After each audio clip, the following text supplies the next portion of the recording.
బాబా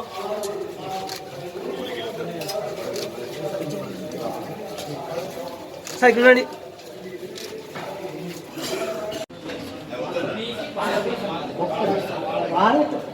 మన శాసనసభ్యుల ద్వారా ఉత్తమ ఉపాధ్యాయ అవార్డు అదేవిధంగా గోకారి గారు జిల్లా అధ్యక్షులు ఎస్టీయు ద్వారా సన్మానం జరుగుతుంది.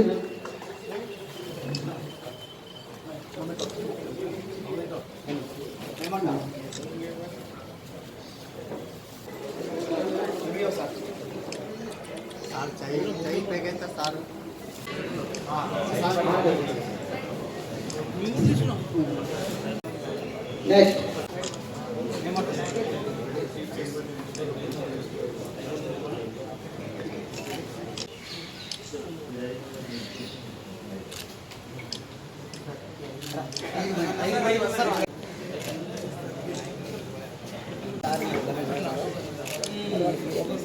ఆదోని నియోజకవర్గం నుంచి ఉత్తమ అవార్డు గ్రహీతలు బెస్ట్ టీచర్ అవార్డు తీసుకున్నటువంటి టీచర్లు వీళ్ళందరినీ కూడా ప్రత్యేకంగా గౌరవించుకునే సందర్భం. నేనే మంచి కార్యక్రమాన్ని ఏర్పాటు చేద్దాం అనుకునే లోపల మీరే ఏర్పాటు చేసినట్టు పిలిచారు. ఇది చాలా అద్భుతమైన ఒక టీచర్ కొడుకుగా మా నాన్న బెస్ట్ టీచర్ అవార్డు తీసుకున్నప్పుడు మా ఇంట్లో పండగ చూశాను. తర్వాత లెక్చర్గా కూడా ఆయన అవార్డు తీసుకున్నాడు. అప్పుడు ఫాదర్ ఎన్సీసీలో ఎన్ఎస్ఎస్లో వాటిలో ఉండే ఆయన తీసుకొస్తున్నటువంటి అవార్డులు రివార్డులు అవి చూస్తే నాకు చాలా చిన్నప్పుడు చాలా ఇన్స్పైరింగ్ అనిపించేది. ఈ పేపర్లో చూశాను. కానీ ఈ అవకాశం ఇచ్చినటువంటి పెద్దలకందరికీ కూడా ప్రత్యేకంగా ధన్యవాదాలు తెలుసుకుంటాను. ప్రత్యేకంగా అవార్డు గ్రహీతలైనటువంటి విరూపాపురం నుంచి వెంకోబి గారికి, అలాగే ఆదోని జెడ్పీ స్కూల్ నుంచి నరసింహారెడ్డి గారికి నమస్కారం, అలాగే దొడ్డనగ్గర నుంచి వెంకట సుబ్బయ్య గారికి నమస్కారం, అలాగే ఆసుపరి నుంచి ఎల్లప్ప గారికి నమస్కారం, హై స్కూల్ నుంచి మున్సిపల్ హై స్కూల్ నుంచి రాజా సతీష్ గారికి, ముఖ్యంగా ఈ 5 మందికి ప్రత్యేకంగా అభినందించాల్సిన సందర్భం. నిజంగానే ఒకటి మాత్రం చెబుతాను సార్, మీరు ఈ 5 మంది కూడా ఆదోనికి గర్వకారణమైన, ఆదోనికి మంచి పేరు తీసుకొచ్చిన, ఆదోని టీచర్లు తలెత్తుకునేలాగా చేసిన, ఇది కేవలం మీ కుటుంబాలకు మాత్రమే మంచి కాదు, ఈరోజు ఆదోనిలో ఉన్నటువంటి ప్రతి ఒక్క టీచర్కి గర్వకారణం, ప్రతి ఒక్క పౌరుడికి గర్వకారణం. మా దగ్గర నుంచి ఇంత మంచి టీచర్లు ఉన్నారు అంటే మేము చాలా చూసి గర్విస్తున్నామన్న విషయాన్ని మీకు ఆదోని ప్రజల వైపు నుంచి విన్నవించుకుంటా ఉన్నాను. ఆదోని ప్రజలందరి వైపు నుంచి కూడా మీకు శుభాకాంక్షలు తెలియజేస్తా ఉన్నాను. ఇది ఆషామాషి వ్యవహారం కాదు. ఇప్పుడే తమ్ముడు చెప్తారు 14,000 మంది టీచర్లు 5 మందిని సెలెక్ట్ చేశానండి అన్నారు. ప్రభుత్వం సిద్ధంగా ఉంది. ప్రభుత్వ స్కూళ్ల పట్ల కానీ, టీచర్లను డెవలప్ చేయడం కానీ, మిగతా వసతులు ఏర్పాటు చేయడం పట్ల ప్రభుత్వం సీరియస్ గానే దృష్టి పెట్టింది. కొత్తగా డిఎస్సి ప్రకటించింది. మళ్ళీ ఎగ్జామ్స్ అయ్యి కోర్టు కేసులు ఏమి లేకుండా ఉంటే అన్ని చక్కగా జరిగితే సంవత్సరం పడితే వాళ్ళు మళ్ళీ స్కూల్లో చేరడానికి టీచర్లుగా.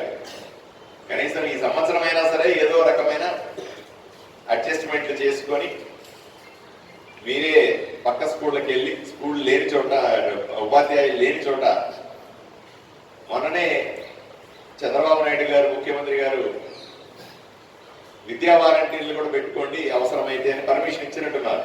వచ్చిందా మీకు? ఇంకా జీవనం రాలేదు, వస్తుంది ప్రపోజల్లో. వస్తే కనీసం విద్యా వాలంటీర్లు అన్నా పెట్టుకొని మీకు సపోర్టివ్ గా, మీరు ఒక క్లాస్ చెప్తే వాళ్ళ దగ్గర ఒక 2 క్లాసులు చెప్పించైనా సరే కొంత సపోర్ట్ చేస్తే ఉద్యోగాలు సృష్టించినట్టు ఉంటది, అక్కడ ఉన్న కొరతను తీర్చినట్టు ఉంటది. కాబట్టి ఈ రెండు విషయాల్ని దృష్టిలో పెట్టుకొని ఆదోనిలో ఉన్నటువంటి స్కూల్ అన్నింటినీ కూడా 126 స్కూళ్ళు ఉన్నట్టుగా ప్రభుత్వ స్కూళ్ళు నా దృష్టిలో ఉంది. వీళ్ళన్నింటిలో ప్రతి వసతుల గురించి ఇక్కడ ఉన్నటువంటి సమస్యల గురించి నేను ఎంఈఓ వాళ్ళతో టచ్ లో ఉన్నాను. ఎప్పటికప్పుడు ఎవ్రీ 2 months ఒకసారి రివ్యూ కూడా చేస్తాను.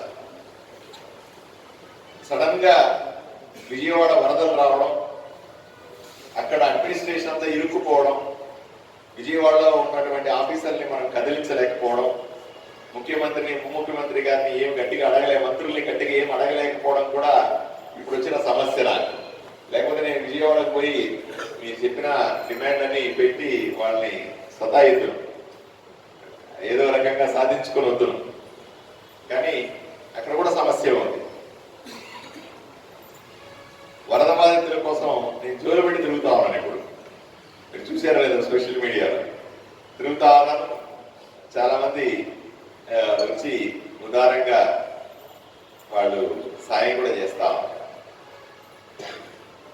ఈ వరదలు కొంచెం తగ్గి, ఎందుకంటే సుమారుగా 5 లక్షల మంది నిరాశ్రయులైనారు. 2 లక్షల కోట్ల రూపాయల ఆస్తి నష్టం జరిగిందని అంచనా. 2 లక్షల కోట్లు అంటే సుమారుగా ఒక సంవత్సరం బడ్జెట్ ఆంధ్రప్రదేశ్. ఉన్నవాడు లేనివాడు, రూపాయి సంపాదించగలిగినవాడు సంపాదించలేనివాడు, రోజు పని చేసుకునేవాడు, రిక్షా దొక్కేవాడు, ఆటో దోలేవాడు, వాడు వీడు అని తేడా లేకుండా అందరూ రోడ్డు మీదకి వచ్చేసారు. ఇప్పుడిప్పుడే మళ్ళీ మన ప్రభుత్వం ఆ ఇళ్ళన్ని కడిగి వాళ్ళకి ఇస్తా ఉంది. ఆదోని నుంచి కూడా మనం 150 మంది పారిశుద్ధ్య కార్మికులు పంపించాం, ఇంజనీర్లు పంపించాం, పోలీసులు పంపించాం. ఇక్కడి నుంచి సపోర్ట్ కోసం వాళ్ళు ఇప్పుడిప్పుడే మళ్ళీ తిరిగి వస్తున్నారు వెనక్కి.